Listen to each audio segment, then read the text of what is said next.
नमस्कार, जोर झारखंड देख रहे हैं आप। मैं हूं शुभे मिश्रा आपके साथ। चलिए करते हैं बुलेटिन की शुरुआत बड़ी खबर के साथ। लातेहार से आपको बड़ी खबर बता दें, जहां नक्सल विरोधी ऑपरेशन पर निकले सुरक्षा बलों को एक बड़ी सफलता मिली है। यहां भारी मात्रा में विस्फोटक के साथ ही एक इंसास राइफल और मैगजीन बरामद की गई। सीआरपीएफ की 214वीं बटालियन और जिला पुलिस की संयुक्त कार्रवाई में यह बड़ी सफलता मिली। सुरक्षा बलों का ज्वाइंट ऑपरेशन गारू थाना क्षेत्र के गनईखाड़ जंगल में चला, जहां से तबाही का सामान बरामद किया गया।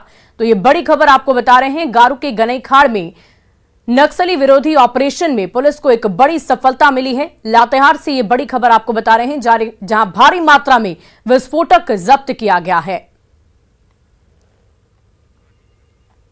तो सीआरपीएफ पुलिस की ये संयुक्त कार्रवाई, ये तस्वीरें आप देख पा रहे होंगे कैसे सीआरपीएफ की पूरी बटालियन 214वीं बटालियन की तरफ से ये संयुक्त कार्रवाई की गई है। सुरक्षा बलों ने नक्सलियों पर नकेल के कस ली है। नक्सल विरोधी ऑपरेशन में ये बड़ी सफलता 214वीं बटालियन को हाथ लगी है। ये तस्वीरें देखिए, कई हथियार बरामद किए गए हैं, भारी मात्रा में विस्फोटक भी जब्त किया गया है।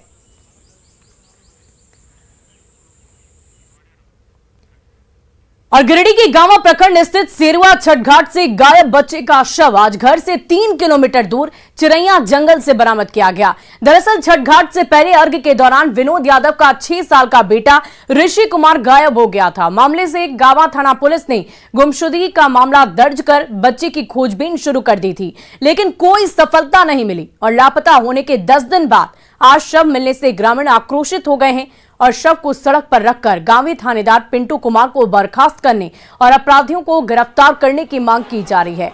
आक्रोशित ग्रामीणों का आरोप है कि पुलिस के लापरवाही की वजह से ये घटना हुई है। तो ये 2 तस्वीरें इस वक्त आपकी टीवी स्क्रीन पर देखिए, कैसे आक्रोशित लोगों ने शव को वहां पर रखकर जाम कर दिया है। लगातार मांग ये कर रहे हैं कि पुलिस कर्मियों की लापरवाही की वजह से ये घटना घटी है। ऐसे में अपराधियों की गिरफ्तारी करने के साथ साथ थानेदार पिंटू कुमार को भी बर्खास्त किया जाए। तो ये तस्वीरें आप देख पा रहे होंगे कैसे परिजनों की तरफ से, स्थानीय लोगों की तरफ से ग्रामीणों में काफी ज्यादा आक्रोश है और मांग यह है कि दोषियों पर जल्द से जल्द कार्रवाई की जाए और जो पुलिसकर्मी जिन्होंने तलाश नहीं की उनकी। जनता का जिंदगी का सुरक्षा का सवाल है। हमारे बच्चे छठ घाट से उठ जाएंगे, कल स्कूल से उठ जाएंगे, कॉलेज से उठ जाएंगे, तो हम लोग कैसे सुरक्षित रहेगा। यही सबसे बड़ा आज लॉ इन ऑर्डर का मामला है। हम झारखंड के हेमंत सोरेन मुख्यमंत्री से भी मांग करते हैं, डीजीपी से भी मांग करते हैं और गिरिडीह के एसपी से भी मांग कर रहे हैं कि एसआईटी का गठन करके और अविलंब अपराधियों को ढूंढ निकाल करके और घटना को उद्भेदन किया जाए और अपराधियों को गिरफ्तार करके उसको फांसी की फंदा तक पहुंचाया जाए। और इस पूरी खबर की अधिक जानकारी के साथ हमारे संवाददाता एजाज अहमद हमारे साथ फोन लाइन पर जुड़ चुके हैं। एजाज, इस वक्त वहां की क्या कुछ तस्वीर है, क्योंकि भीड़ काफी ज्यादा हम देख पा रहे हैं। क्या लोगों में गुस्सा काफी ज्यादा है, आक्रोश काफी ज्यादा है? जी बिल्कुल, इस घटना की वजह से पूरे ग्रामीणों में ये आक्रोश का माहौल है और यही वजह है जिसके वजह से शव को सड़क पर रख करके रास्ते को जाम कर दिया और जो पुलिस प्रशासन है उस पर लापरवाही बरतने का भी आरोप इस मामले में लग रहा है। मसलन यहाँ के जो आक्रोशित ग्रामीण हैं, इस लापरवाही की वजह से जो थाना प्रभारी पिंटू कुमार है उन्हें बर्खास्त करने की मांग कर रहे हैं। हालांकि माहौल को समझा बुझाकर आक्रोशित ग्रामीणों को अभी माहौल को कंट्रोल में किया गया है, शव को उठा लिया गया है।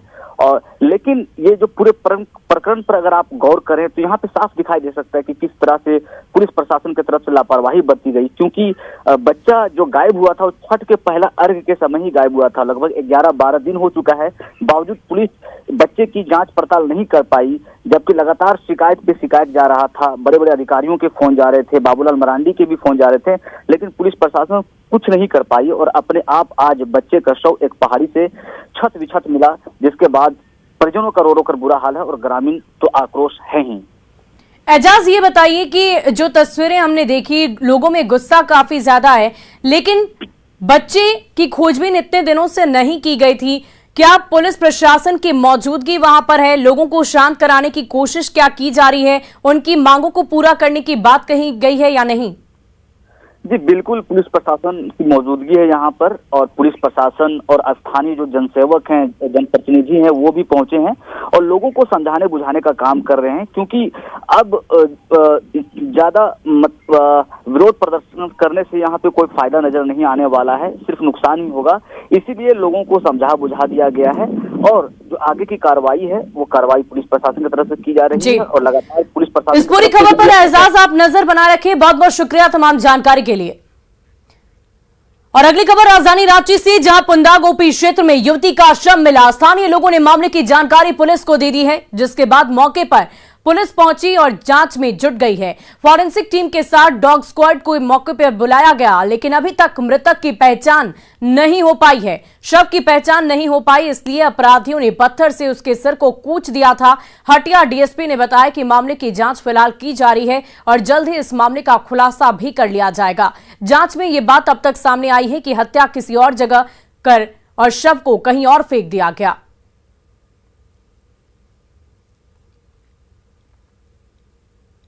डॉग स्क्वाड भी आई है, पुलिस सारे बिंदुओं पर अनुसंधान कर रही है। आइडेंटिफिकेशन नहीं हुआ है, हम लोग हर दृष्टिकोण पर जांच कर रहे हैं। एफएसएल टीम आई है, प्रथम दृष्टया ऐसा मामला नहीं लग रहा है, हत्या तो है। सारे बिंदुओं पर पुलिस अनुसंधान कर रही है और फिर अग्रतर कार्रवाई की जाएगी। प्राइमरी लेवल पर इन्वेस्टिगेशन हो रहा है और सारे बिंदुओं पर जैसा मैंने कहा अनुसंधान होगी और फिर कुछ बताना सही रहेगा। डेड बॉडी पुलिस दिखाई नहीं, डेड बॉडी बोली रोड में दिखाएंगे पुलिस, और पुलिस डेड बॉडी लेके चली गई। किस कुछ करेगी क्या कि नहीं करेगी ये तो पुलिस जानेगी। हम लोग आम आदमी को डेड बॉडी दिखाई नहीं तो आप पहचान कैसे होगा। अच्छा। प्रशासन का लापरवाही है, अगर प्रशासन अगर ठीक ठाक रहती तो ये ऐसा होता ही नहीं घटना। पीसीआर तो इधर खड़ी रहती है, पर पीसीआर का अब रहते समय में तो अब वैसा हुआ नहीं होगा। पीसीआर तो परमानेंटली यहाँ पे पुल के पास खड़ी रहती है। और देखिए, बोकारो सदर अस्पताल में बड़ी लापरवाही देखने को मिली है। अस्पताल में ऑक्सीजन नहीं मिलने की वजह से मरीज की मौत हो गई और इस घटना के बाद परिजनों ने अस्पताल में जमकर हंगामा किया। दरअसल बालीडीह निवासी 45 वर्षीय मिथिलेश रजवार की अचानक तबीयत बिगड़ गई, जिसके बाद परिजनों ने उन्हें अस्पताल में भर्ती कराया। डॉक्टरों ने गंभीर अवस्था को देखते हुए मरीज को ऑक्सीजन लगा दिया। परिजनों का आरोप है कि ऑक्सीजन जबरदस्ती निकालकर दूसरे मरीज को लगा दिया गया, जिससे मिथिलेश रजवार की तड़प तड़प कर मौत हो गई। वहीं अस्पताल अधीक्षक ने कहा कि मामला काफी गंभीर है और इसकी जांच कराई जाएगी। दूसरा पेशेंट आया, उसको मतलब दे दी ऑक्सीजन। उसके बाद मेरा हस्बैंड को बेड वाला चेयर में ले जाके फिर यहाँ तक लाए। उसके बाद वहां से वो आदमी जबरदस्ती सीने से मतलब घिंचते हुए ऊपर की ओर लाया। उसके बाद वहां पर गिर गया, वहीं पर मेरा हस्बैंड का डेथ हो गया। वहाँ पर 4 लड़का भी पकड़ा उठाने के लिए, लेकिन तब तक हम उसको छू के देखें तो मतलब ये हो गया। तो उसके बाद फिर नर्स 4 लड़का से जूट मूट के ले गई, जाके ऑक्सीजन वहाँ पर चढ़ा दी। उसके बाद टीवी वाला की देख रहे थे, जैसे उसका धड़कन चल रहा, तो हम देखे उसमें कुछ नहीं आ रहा, तो हम बोल रहे आपको वहीं पर मार दिए। मौत हुआ जैसे ऑक्सीजन उसका खुला, उसके बाद वो छटपटाने लगा। तो वो जो वार्ड बॉय था, उसका नाम हम नहीं जानते, कोई राजकुमार बता रहा है, जो भी हो, वो कहा किया कि बेड से उसको वो व्हील चेयर लाया और दरवाजे तक लाया वहाँ रूम का, और फिर वहां से उसको उतार के और ऐसे अपना हाथ से जबरदस्ती पकड़ के घसीटते हुए बोला चलो तुमको दूसरा जगह ले जा रहे हैं। फिर वहां ले गया उसको, रास्ते में वो गिर गया तो फिर उसी तरह उसको घसीटते हुए ले चप्पल वहीं छूट गया और ले जा करके अब ऑक्सीजन उसको नाक में था ही नहीं, वो यूं पर मर गया। के लिए तो हम जांच करेंगे, वो आदमी को बुलाए हैं कि काहे ऐसा हुआ है। ये लोग जैसा आरोप लगा रहे हैं कि मैंने पेशेंट को यहाँ से आईसीयू में शिफ्ट किया है तो व्हील चेयर पर निकाला है और ऑक्सीजन शायद नहीं लगा होता। हम तो उसको पूछेंगे तभी हम बता पाएंगे। और इस पूरे मामले पर न्यूज 18 कई गंभीर सवाल भी उठा रहा है। मरीज को क्यों नहीं ऑक्सीजन मिला? आखिर ऑक्सीजन की व्यवस्था अस्पताल में क्यों नहीं थी? मिथिलेश से क्यों ऑक्सीजन छीन लिया गया? क्या ऑक्सीजन पर्याप्त मात्रा में नहीं थी कि 2-3 मरीजों को इसकी सुविधा मिल सके? और लापरवाह कर्मियों पर आखिर कब कार्रवाई की जाएगी?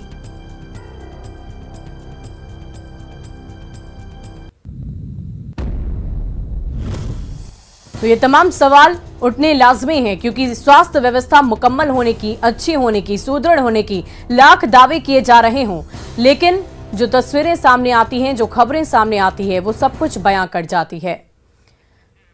और इस पूरी खबर की अधिक जानकारी के साथ हमारे संवाददाता मृत्युंजय कुमार हमारे साथ फोन लाइन पर जुड़ चुके हैं। मृत्युंजय, क्या कुछ मामला था? क्या ऑक्सीजन की पर्याप्त व्यवस्था अस्पताल में नहीं थी? देखिए, मैं आपको बता दूं कि यह बहुत बड़ी विडंबना है कि राज्य सरकार के अस्पतालों में अगर ऑक्सीजन नहीं है तो इससे बड़ा दुर्भाग्य कुछ नहीं कहा जा सकता है। क्योंकि जहां सदर अस्पताल है वहां 2 पीएसए प्लांट लगे हुए हैं जो कोविड काल में लगा था, और 2-2 पाइपलाइन से इसकी आपूर्ति की जाती है, और इमरजेंसी के लिए सिलेंडर रखे हुए हैं जिसमें मरीजों को जो व्हील चेयर हो चाहे स्ट्रेचर में उसका इस्तेमाल किया जाता है। लेकिन सबसे बड़ी विडंबना यह है कि राज्य सरकार सदर अस्पताल पर कभी ध्यान दिया ही नहीं, क्योंकि आज भी अस्पताल में जो उपाधीक्षक हैं वो प्रतिनियुक्ति पर चल रहे हैं। सुदूर ग्रामीण क्षेत्रों से चिकित्सकों को जहां बहुत जरूरी चिकित्सा व्यवस्था होती है वहां से उठाकर लाकर यहाँ प्रतिनियुक्त कर दिया जाता है। ऐसे में आप अंदाजा लगा सकते हैं कि अस्पताल कैसे सुधरेगा, क्योंकि अधिकारी जो हैं जब प्रतिनियुक्त पर चलेंगे तो काम नहीं होगा। और ये सबसे बड़ा मामला है कि ऑक्सीजन में कोरोना काल में हमने सुना था कि ऑक्सीजन के लिए मरीज मर रहे हैं, लेकिन अभी वर्तमान समय में जब ऑक्सीजन उपलब्ध है ऐसे में अगर मरीज मर रहे हैं तो हम कह सकते हैं ये बड़ी लापरवाही है, और राज्य सरकार को, जिला प्रशासन को इस पर संज्ञान लेना चाहिए और जल्द से जल्द अधिकारी लापरवाही देखने को मिल रही है स्वास्थ्य व्यवस्था को लेकर। बहुत बहुत शुक्रिया आपकी तमाम जानकारी के लिए। तो अस्पताल अधीक्षक ने जांच की बात तो कह दी है, लेकिन विडंबना तो यह है कि स्वास्थ्य व्यवस्था को लेकर लाख दावे किए जाते हैं, लेकिन इस तरह की खबरें जब सामने आती है तो ये तस्वीरें सब कुछ बयां कर जाती है।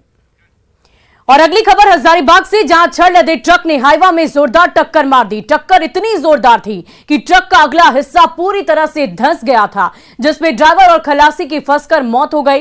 दारू थाना क्षेत्र के ग्राम तिलैया मंदिर के पास की ये पूरी घटना है, जहां गिरिडीह से छड़ लूटकर ट्रक जा रहा था। घटना की जानकारी मिलते ही दारू थाना प्रभारी मौके पर पहुंचे और गैस कटर के जरिए ट्रक के आगे की बॉडी काटकर दोनों के शव को बाहर निकाला। हादसे में मृत ड्राइवर गिरिडीह जिले का निवासी बताया जा रहा है, वहीं खलासी उसका चचेरा भाई था।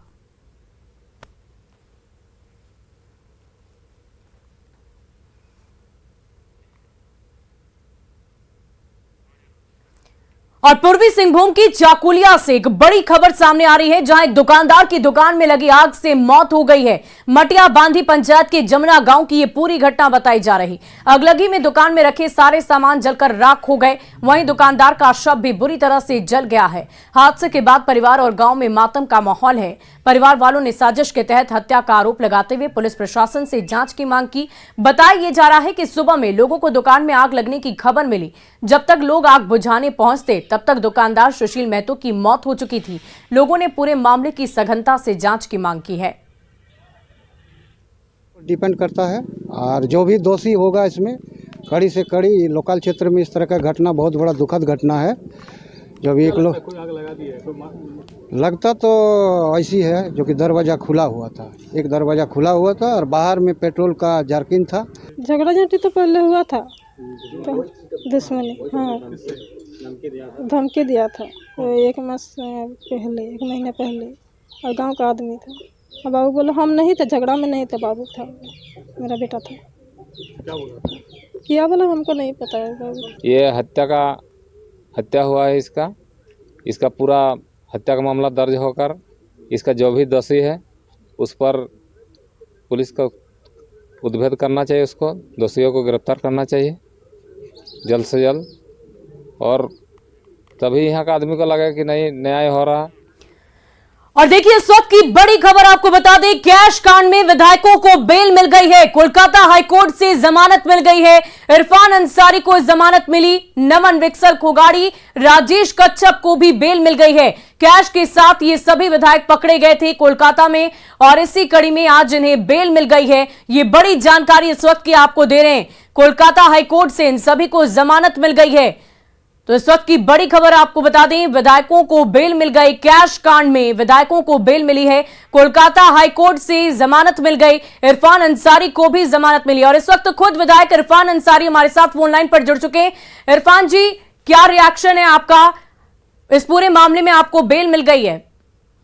अजय, बहुत बहुत धन्यवाद। पूरे झारखंड के लोगों को मैं बहुत बहुत आभार व्यक्त करता हूं, और अपने खास करके अपने विधानसभा जामताड़ा की जनता का मैं बहुत बहुत आभार व्यक्त करता हूं कि मेरे बुरे दिनों में पूरी जनता मेरे साथ खड़ी रही। और कोर्ट ने आज हम सबको, तीनों विधायकों को बेल दिया है, सशक्त बेल दे दिया है। और कोर्ट ने भी माना कि हम लोग की गिल्टी कहीं नहीं थी, हमारी गलती कहीं नहीं थी। और सीआईडी को भी बहुत जमकर फटकार भी लगाया है कोर्ट। दूसरी बात मैं कहूँगा कि जिस प्रकार हमारे साथ घटना घटी, इसका अंदेशा हम लोग को नहीं था जी। हम लोग कभी सोचे भी नहीं थे कि हम लोगों को इस तरह से ट्रैप किया जाएगा, और हमारे एक दोस्त ने इस तरह ट्रैप करवाया। मैं पूछना चाहता हूं अपने दोस्त से कि महज 14 लाख रुपया के लिए, 15 लाख रुपया के लिए आप 3 महीना एक तो अपने ब्लेम लगा दिया, कैश कांड का ब्लेम लगा दिया। 14 लाख रुपया कोई बहुत बड़ी बात है क्या एक विधायक के लिए? हम सबका पैसा था, अलग अलग पैसा था, एक जगह मिला के 48 लाख रुपया कर दिया और आला कमान को गुमराह कर दिया कि नहीं बहुत रुपया ये लोग के साथ है। ऐसी कोई बात नहीं है, मैं कहना चाहता हूँ। कोर्ट ने भी मान लिया है, कोर्ट ने पहले वर्डिक्ट में कोर्ट ने भी कह दिया कि नहीं, ये लोग की सरकार गिराने की कोई मंशा नहीं थी, केवल और केवल बदनाम किया गया। मैं ये कहना चाहता हूँ आज सच की जीत हुई है, सच सामने आ गया। कितना खंगालना था, खंगाल लिया ये लोगों ने। जी इरफान जी, इस वक्त हमारे साथ राजेश कच्छप जी भी जुड़े हुए हैं, उनसे भी बातचीत करते हैं। राजेश जी, आज आपको बेल मिल गई है, अब इस पर क्या कुछ कहेंगे? इस पूरी मामले को लेकर आपकी सदस्यता भी चली गई, कांग्रेस से आप सभी निष्कासित किए जा चुके हैं, अब आगे क्या? देखिए, सर्वप्रथम मैं पूरे झारखंड प्रदेश की जनता को और अपने क्षेत्र की जनता को मैं आभार व्यक्त करता हूँ कि यहाँ इतने दूर दराज में कलकत्ता में ट्रेन से, बस से लोग आ करके मिले हम लोगों के साथ में, और इस दुख की घड़ी में हम लोगों को सहारा दिए। देखिए, सर्वप्रथम मैं कहना चाहूंगा कि हम लोगों की सदस्यता गई नहीं है, हम लोगों की सदस्यता गई नहीं है। इन लोगों ने एक ब्लेम लगाया है कि भाई हम लोगों को ऑफर किया।